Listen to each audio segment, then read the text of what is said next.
Everything you need to know about property, investing and tax. Let's get on it.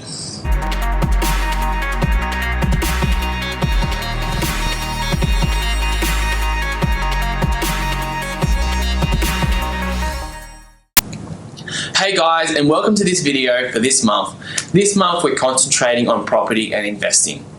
So, you've got a rental property, or you're thinking about getting a rental property, but let's just talk about the basics of what a rental property is.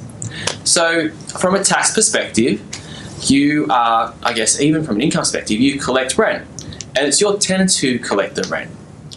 Typically speaking, rent is actually collected by an agent, so a real estate agent, and that is not something you have to do, but it's usually recommended because it means that the agent, the real estate agent, is going to be the one, the property agent is going to be the one who collects the rent, but then also, can also pay any expenses in regards to the property from the rent that they collect. But then also the day-to-day management of that property is actually dealt by them.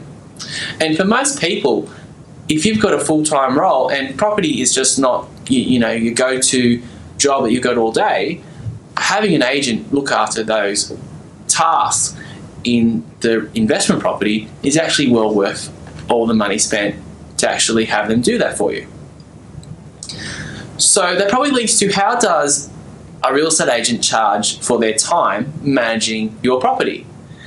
And it's really simple. What they typically do is they charge around 5 to 7% commission of the total rent each month, and that's how they get paid. Agent's commission is tax deductible as well. Other things that are tax deductible are like the rates for the property. So every quarter, and if you've got it like a unit, you will pay strata fees. They're tax deductible. Other deductible rates are like council rates and water rates. One area that I find that sometimes, every now and then, clients get a little bit confused with is, what do they claim in respect to paying back the property? So the loan repayments on your investment property are not tax deductible. What is tax deductible is the interest component. So whilst the repayment isn't tax deductible, the interest is. Other deductible expenses are like the day-to-day, I guess, maintenance and running of the property. So if you had like a house and you're doing, you're paying for the gardening or even just some small repairs. So a small repair might be, for example, repairing a fence. So say, for example, a fence, timber fence, and one of the timber slats fell off. So if you had someone come out to repair that and just put a few of those slats back on, assuming there's only a few here and there, it would be a repair that would be tax deductible.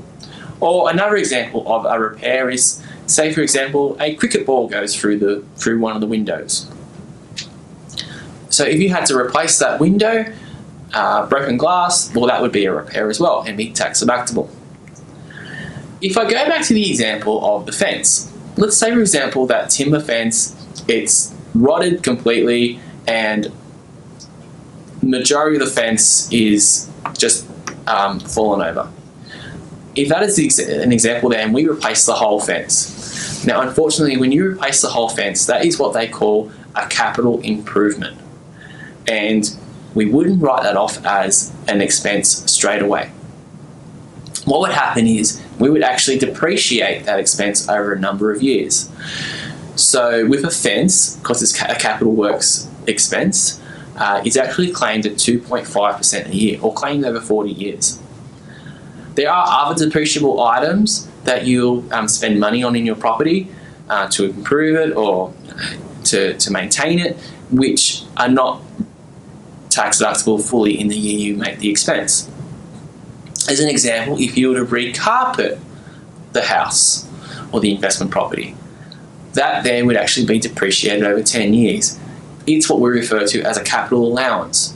So actually what we do there, and something like that, that's not kind of fully fixed to the property, but is still going to have that wear and tear, we actually class it as a capital allowance and we depreciate it over its reasonable life. So with carpet, as an example, that would be depreciated over 10 years. What I often refer to or say to advise my clients is that with your investment property, you really want to go out and get a professional tax agent who's also a quantity surveyor to actually put together a depreciation schedule for you. And the reason that's so important is because day in, day out, they work within the rules of the Tax Act to actually work out what you can claim legally. And the report they put together looks at everything in the whole property. So, and then this report will give us a figure over a number of years of what depreciation each year we can claim. And it also maximizes the amount of depreciation. So instead of like looking at, I guess, items that you've bought whilst you've owned it, we're also going to be looking at items that were already there when you bought the property, which is why a depreciation report is so important. Now, the guys that do the reports for us, the guys that we actually refer to, their business name is Duo Tax, and they charge around $700 for a depreciation report. Now, you might be thinking $700 is quite a bit of money. Well, yes, it is. But the value in that report will reduce your tax in that first year in most instances. So it will actually pay for itself. And then we can use that report year on, year on. The next topic that this kind of leads to then is with your investment property. Is your property positively geared or negatively geared? And really what we've got to do is we're going to take a step back and say, well, what is the difference between negative gearing and positively gearing?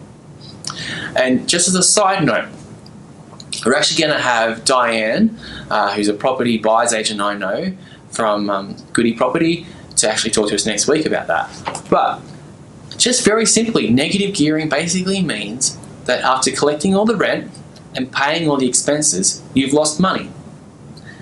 On that basis, let's say, for example, in the whole year you collected $20,000 of rent, but after paying agent's commission, some rates, the interest on the loan and claiming depreciation, it might have amounted to $25,000. So our rent was $20,000, our total expenses was $25,000, so that's actually a loss of $5,000. Now with that $5,000, we can actually offset that as a tax deduction against your every day-to-day work job, so the assessable income you get from working. So it reduces your income. So if we had someone who, as a client that had invested in property, lost $5,000, their income was say $100,000, instead of getting taxed on $100,000, they're actually going to get taxed on $95,000. So it sounds really good in theory, right? But where would you rather be? Would you rather have a property that is losing money or making money? And a property that is making money is what we call positively geared. It means that essentially the rent is covering all the expenses, including the interest on the loan. I'm always going to be up for that. I think that's always going to be better in the long run, because if your property is positively geared, yeah, sure, okay, so you got your income. We'll go back to my example with the clients got an income of $100,000.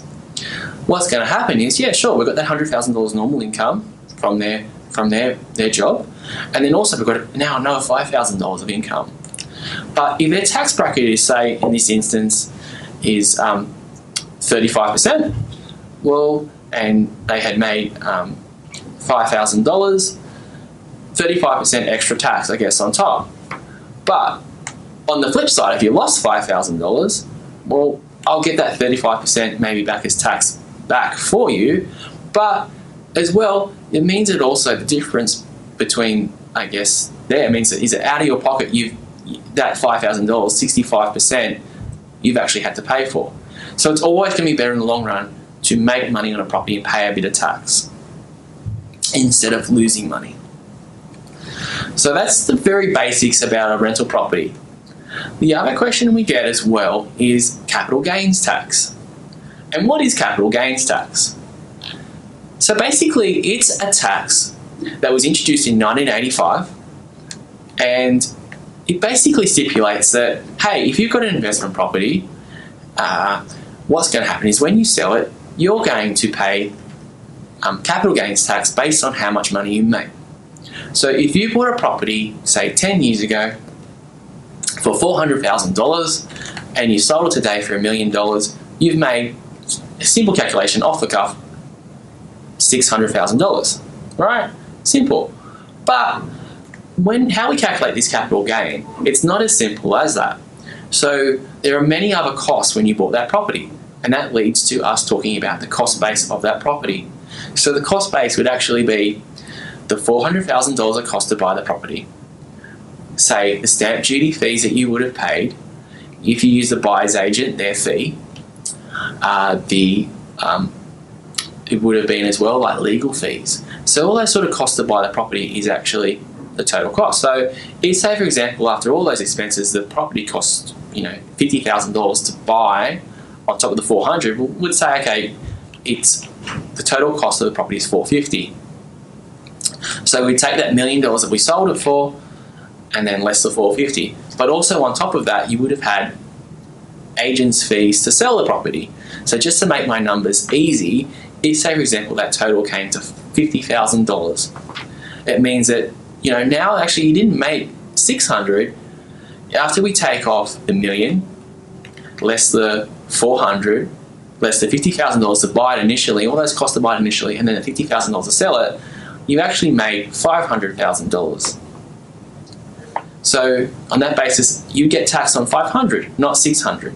So I guess what we need to know here is that when you go to sell a property, we want to look at all the costs together and then subtract them off so that we can get the true figure as to what you actually made on that. And that is what is taxed, and that is what your capital gain is.